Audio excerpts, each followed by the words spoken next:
вознесется к трону. Этим вечером склоняюсь пред Тобой. Дух Святой, мы ждем Тебя. Величие наполни это место. Я желаю посвятить свою жизнь Тебе навеки. Для Тебя все песни, о Тебе все мысли. Этим вечером склоняюсь пред Тобой. Для Тебя все песни, о Тебе все мысли. Этим вечером склоняюсь пред Тобой.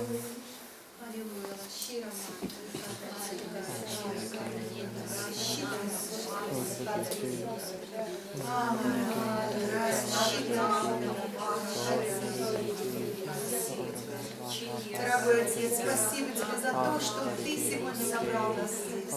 Спасибо Тебе за то, что наши обучения продолжаются, Господи. Спасибо за каждого, кто нашел время, возможности, пришел в себя, у кого есть стремление, Господь, познавать Тебя, идти за Тобой, Господи, служить Тебе через служение детей. Пожалуйста, Господи, открой сейчас наши духовные глаза, наши духовные уши. Мы хотим слышать, что Ты хочешь сказать. Мы хотим видеть Твою славу, Господь, Твою радость, Господь, Твои чудеса, Господь. Мы хотим познавать, питаться Твоим Словом, Господь. Дай нам напитаться так, чтобы потом накормить этим наших детей, Господи. Помоги, Господи, быть верными Тебе. Помоги, Господи, просто с дерзновением познавать Тебя, Господи. Поглощать Твою духовную пищу, Господь. Потому что все в Тебе, Господь, и все от Тебя, Господи. Потому что Ты наш учитель, Господи. Ты наш источник, Господи. Ты наша пища, Господи. Ты наш Отец, Господи. Спасибо за все. Благослови, Господь, сейчас это время, это общение, Господь. Благослови, Господь, этот урок, эту тему, Господи. И каждого, чтобы просто вникать в нее и принимать в себе. А за все Тебе слава и величие. Во имя Отца и Сына и Святого Духа. Ну что, друзья, начнем тогда. Извините, позвоните.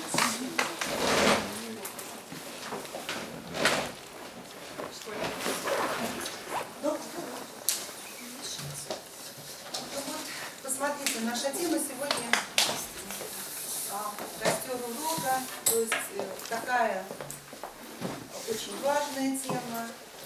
И если вы вспомните прошлое наше занятие, да, то мы говорили, вернее, Наташа нам говорила о очень важных 4 таких аспектах детского служения. Помните?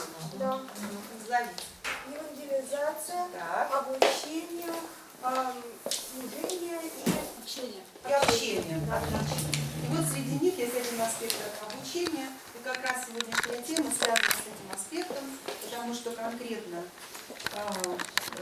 как раз цель вообще основная, да, детского наставника, слушателя, это учить детей истинному Слову Божьему.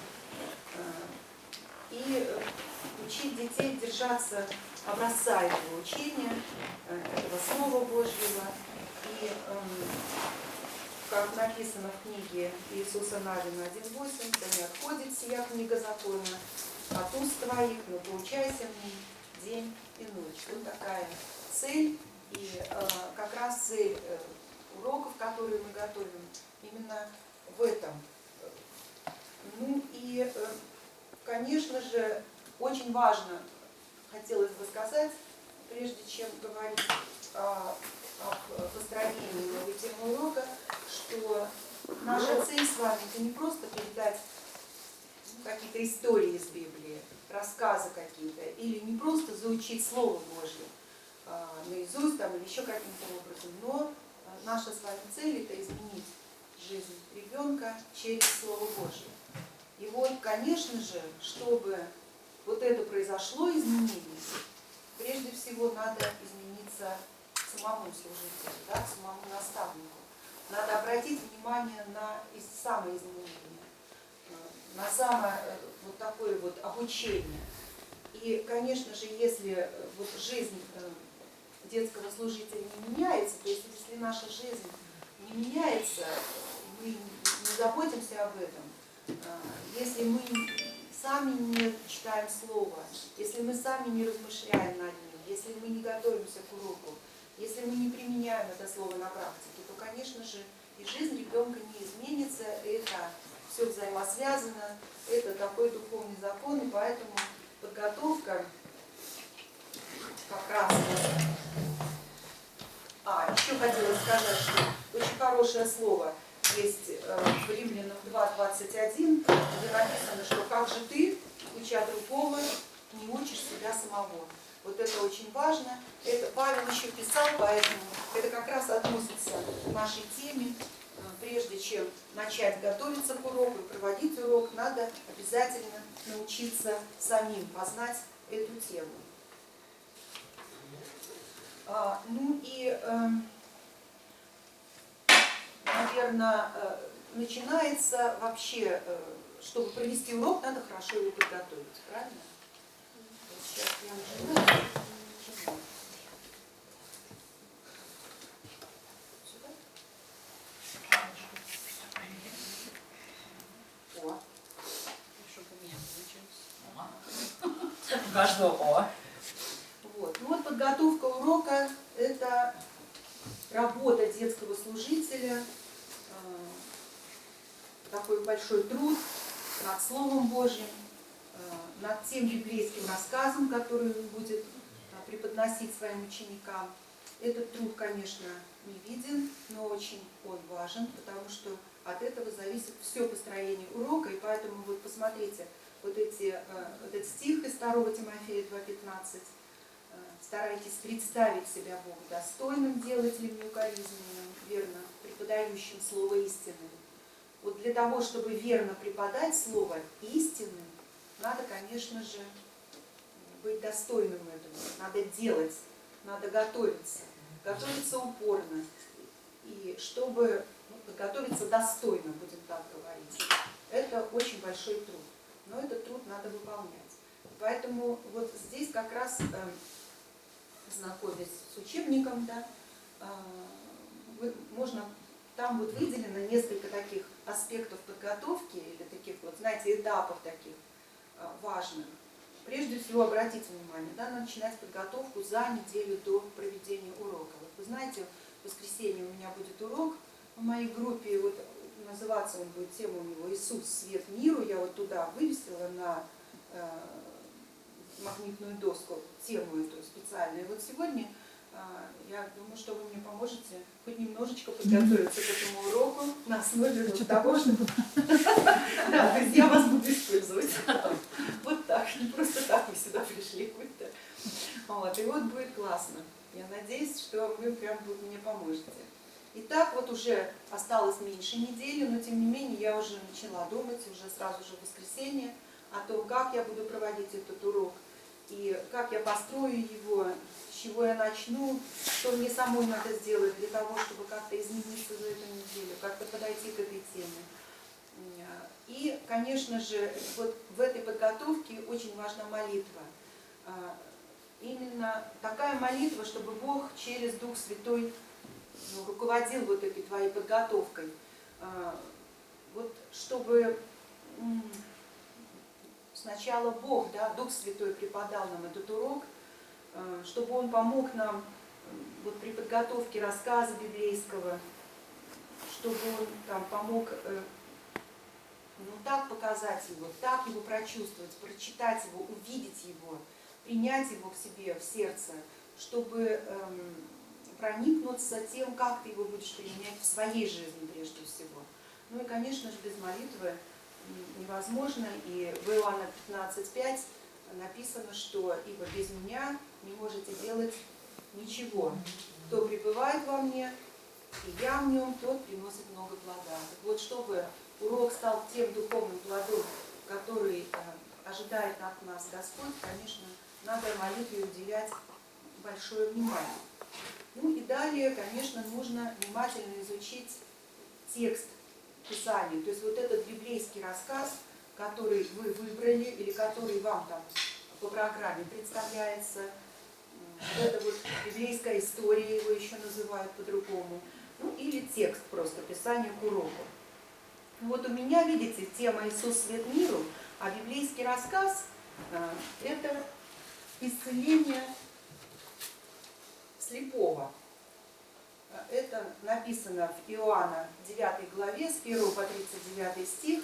Я просто чуть-чуть напомню об этом рассказе. Помните, что Иисус проходил мимо, возвращаясь из храма, и там в одном месте встретил слепого человека, и он к нему обратился за помощью, чтобы узреть, прозреть. Он, помните, плюнул, сделал грязь по-другому, плюнул в песок, помазал глаза, пошел, повелел пойти вымыться, и действительно человек прозрел. И потом далее там написано о том, что начались споры между фарисеями и родителями этого молодого человека о том, как так получилось, кто, правда ли ты действительно был слепой, то он был слепой от рождения. И на самом деле несколько раз спрашивали, каким образом это сделал Иисус с тобой. Он несколько раз рассказывал, и в конечном итоге он просто в разговоре с Иисусом признал его Господом, Спасителем и пошел за ним. Вот так вкратце, такой смысл этого библейского рассказа, чтобы как его не читать. И вот надо настолько внимательно изучить текст, чтобы хорошо понять его смысл. Во-первых, надо посмотреть контекст отрывка. Что такое контекст отрывка этого рассказа? То есть, если это из 9 главы, то надо посмотреть, что было в 8 главе. Потом надо посмотреть, что там дальше в 10 главе. Вот это обязательно, посмотреть еще параллельные места Писания, чтобы как следует понять всю эту историю, которую вы будете детям рассказывать. Затем надо обязательно себе ответить на ряд вопросов для того, чтобы как следует углубиться в содержание отрывка. Что это за вопросы? Кто является главным героем или действующей личностью? Кто второстепенным героем является? Что происходило вообще здесь? Где это происходило? Когда происходило? Почему происходило? Как это все происходило? Сколько чего было? Помните вот эти все вопросы, которые вы на библейском марафоне задавали, Вот это бы очень хорошо все исследовать самим.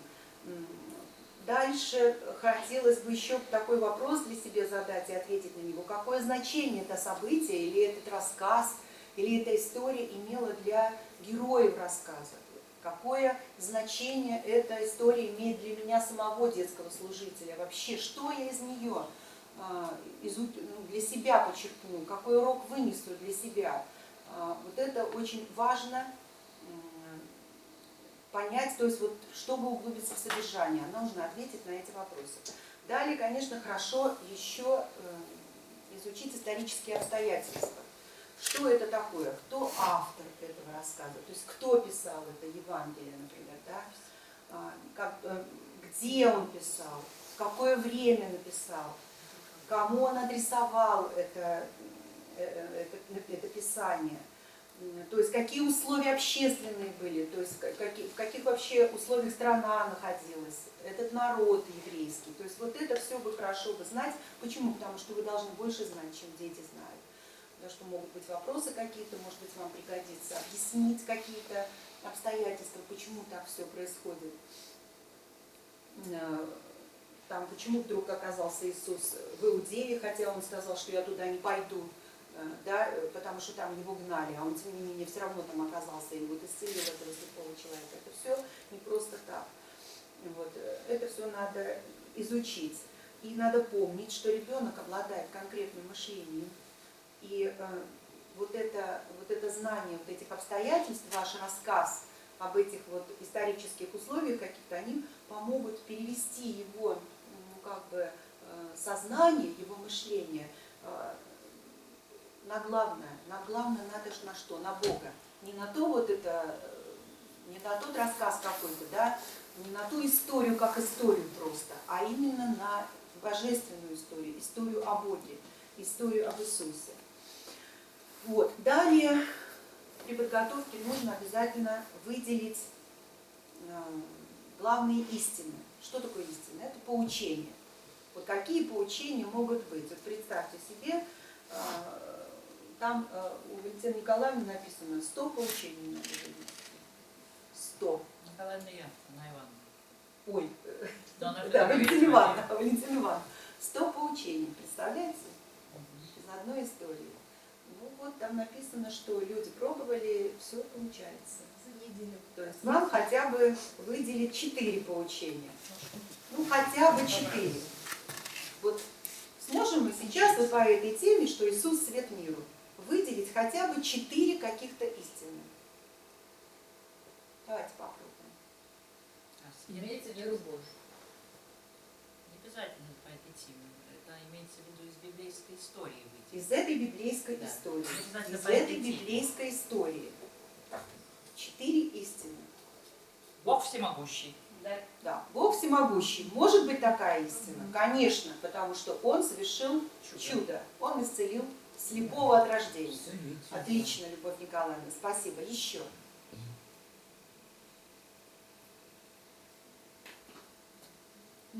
Доверяй ему в любой ситуации. Доверяй Богу в любой ситуации. Хорошо, отлично. Имей веру. Имей веру. Имей веру. Истинную веру, да? Угу. Ну хорошо, 3 уже выделили. Следовать за Иисусом. Ага. Угу. Потому что следуй за Иисусом, потому что Он свет. Он свет, да? Но вот я думала и уже выделила, что Иисус избавляет от духовной слепоты.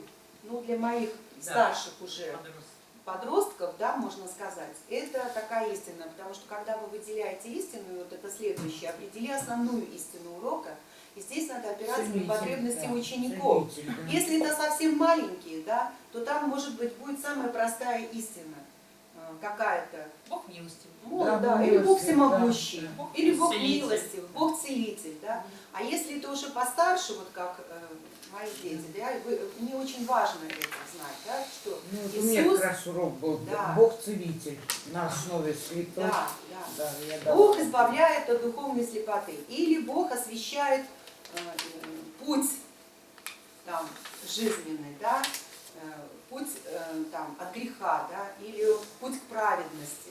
Выполнение его воли. Да, к выполнению его воли. То есть тут много-много надо. И вот, Совершенно любовь изгоняет всякий страх, потому что он дерзновение имел. да, это тоже может быть истина. То есть вот представьте себе, да, вы выделили, надо истину обязательно выделить, но прежде выделить их много, а потом выделить ту главную, которая соответствует возрасту ваших детей, соответствует их потребностям, потому что вы знаете, у кого какие проблемы, может быть, существуют, потому что бывает иногда, что дети имеют какие-то проблемы, и вы видите их явно. И пусть даже 1 или 2 человека будет среди других с этой проблемой, но даже для одного эту истину можно взять на этом уроке. Это очень важно.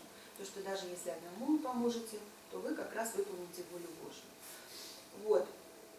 Далее вы определили основную истину. Дальше нужно поставить конкретную цель урока.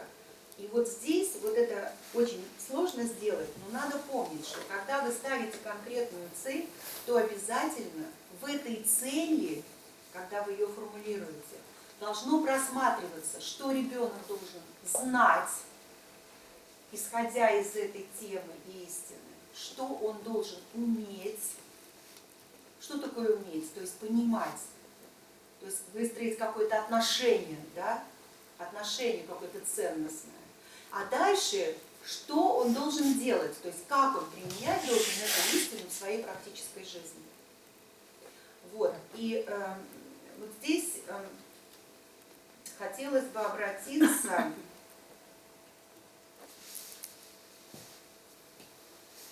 хотелось бы обратиться, опять же, к Слову Божьему. Вот такая цель написана в Псалме 77, в 6-8 стихе. Ну, я просто прочитаю его, не будем на это время тратить. Смотрите, чтобы знал грядущий род, дети, которые родятся, и чтобы они в свое время возвещали своим детям, возлагать надежду свою на Бога и не забывать дел Божьих и хранить заповеди Его, и не быть подобными отцам их рода упорному и мятежному, неустроенному сердцем и неверному Богу духом своим. Смотрите. Чтобы знал грядущий род, то есть цель, да, что нам надо, чтобы они узнали. Дальше, которые родятся дети, чтобы они в свое время возвещали своим детям, возлагать надежду свою на Бога. Вот это возлагать, это уметь. Да? Уметь, понимать, как это делать, как это возлагать надежду, понимать. И дальше не забывать дел Божьих и хранить заповеди Его. Вот хранить заповеди, то есть следовать заповедям, это делать. Вот так. И вот посмотрите, пожалуйста, если вот я взяла свой урок «Иисус – свет миру», то какую я могу поставить цель? И там истину выбрала, да, что Иисус избавляет от духовной или греховной там, да, слепоты. Какую я могу поставить цель? Что я должна показать детям? Что они должны узнать? Верность Божьему Слову. Иисус, Представляете? Иисус открывает истину. Как это? Что? Да, он свет, он освещает, да? То есть кроме физической слепоты, еще есть какая слепота? Духовная. Это очень важно, чтобы они узнали и поняли это, да? И что еще мы должны, чтобы они научились? То есть они умели распознавать, что такое духовная слепота, да? Что такое духовная слепота? Это грех, да? Распознавать этот грех, что есть. Что есть духовная слепота, что есть свет, а что есть тьма, будем так говорить. Что хорошо, а что плохо. Да, понимаете? Вот это где-то так. Вот это очень важно знать. Может быть, они не знают, что там, например, эгоизм это грех. Или там, что, допустим, ну какой там грех может быть еще там, гордость это грех, или что-то плохое, да? Или это слепота духовная. Зависть. Зависть, может быть, да. это то есть это может для них Иисус это свет, это может быть просто, вот знаете, как высказывание какое-то.